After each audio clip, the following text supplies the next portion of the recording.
A nice win over Jacksonville. Now you head to Boston College. How have you guys been preparing? Well, it was a nice win, and I thought we played pretty crisp for the most part. We got a little sloppy towards the end in the Jacksonville game, but I thought it was a crisp game for a first game. You didn't see the dumb penalties with jumping off sides and substitution issues and those types of things. So I was really clean. I was really excited about that. Obviously, going to Boston College is a huge challenge. I think our guys will be excited to do this, to go up there and play and compete. And anytime you get to go play a BCS school, it's pretty cool for our guys. So we're excited to go. Quite often you have that, FCS schools have their opener against the FBS opponents. The fact that you have a game under your belt now, how does that help going into that environment, that atmosphere against that team? Well, anytime. I mean, there's the old saying that the time between your first and second game is when you make a lot of improvement, and obviously they had a game too. But I've been involved with playing the BCS schools just anywhere on the scale. I played them at the beginning. I played them the first game. I played them the last game, middle of the year. So I don't know what's better to do or what's worse to do. They're always good. They're always challenging. But it just so happened that it was on this date, I think. And so, matter of fact, I'm not sure if we were supposed to open up with them, and then it got changed because of the ACC network to get Virginia Tech on there. So it worked out fine. Coach, in your experience involved in these games and just your knowledge of these games, FCS, FCS, is there a formula that is sort of the formula to stay close and nip them? Well, I don't know if there's a formula. I like our guys. I think we've got good players. Sometimes in these games, when they can get, a lot of speed in open spaces, and that's what you're talking about with special teams, because that's where, all of a sudden you see a punt return, a kickoff return for a touchdown, those types of things, or a play action deep pass.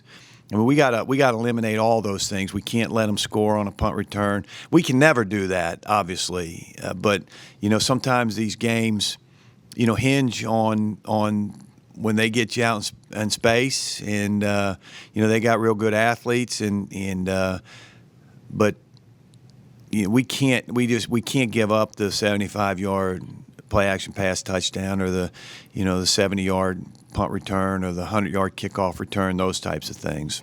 Coach, outside of the final outcome, what do you hope to gain when you play games against FBS opponents? I think I want to see our guys compete. Which they will. I mean, sometimes you say, "Well, I just want to see them compete." Well, they're going to compete. They're going to be excited to play. So I know that's going to happen. Again, not do anything stupid during the course of the game to either break your back or just give them tremendous momentum in any way, and execute. And we're going to run our offense, we're going to run our defense, and we're going to run our special teams and go play as hard as we possibly can. Russ, you suggested that Xavier, through August camp, was sort of feeling his way, getting back into the groove. It looked like he ran pretty hard against Jacksonville. I wonder if you could give a review of how he looked to you. He looked good, and I was pleased with him. I know he didn't have a ton of carries, but the carries that he got, he looked good. And, he kind of looked like he had good legs underneath him, had a burst to him. And now he's just got to start making people miss like he's done in the past, and not letting the second-level guy, the first, second-level guy, get him on the ground. He's got to, if he wants to be special, he's got to make special plays, not do anything, extraordinary. But when he's one-on-one with somebody in the secondary, he's got to win those battles and make them miss. What did you like about the play of your quarterbacks against Jacksonville, and is there a chance that both will see action Saturday? I would guess both will play Saturday, and I like they both managed the offense really well. we didn't have them do a whole lot. I mean, if you could tell, I mean, there weren't a whole lot of deep shots. There weren't a whole lot of, inside deep throws. But eventually we're going to have to do that, and they're going to have to respond and put it on numbers and put it where we want it to be. But I thought they both managed the offense really well. What kind of jumped off the film at you when watching Boston College and their win over Tech? I think the physicality, and when you go in there and your only personnel group is at least 2 tight ends, could be more, but at least 2 tight ends are on the field at all times, and sometimes 3, and I think sometimes 4. So that just tells you. I mean, they want to be physical. They want to set the tempo with the running game, and I thought they. I think the other thing that I notice is they're well coached, and they don't make stupid mental mistakes. They're where they're supposed to be.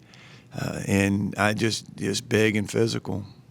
Dylan might be the biggest running back you faced all year, maybe? A.J. Dillon? We may face one as big, but he won't run as fast, and he won't be as good. I promise you that. They'll probably, somebody will try the 250 out there, and we won't have any problem getting that guy on the ground. This guy is a little different now.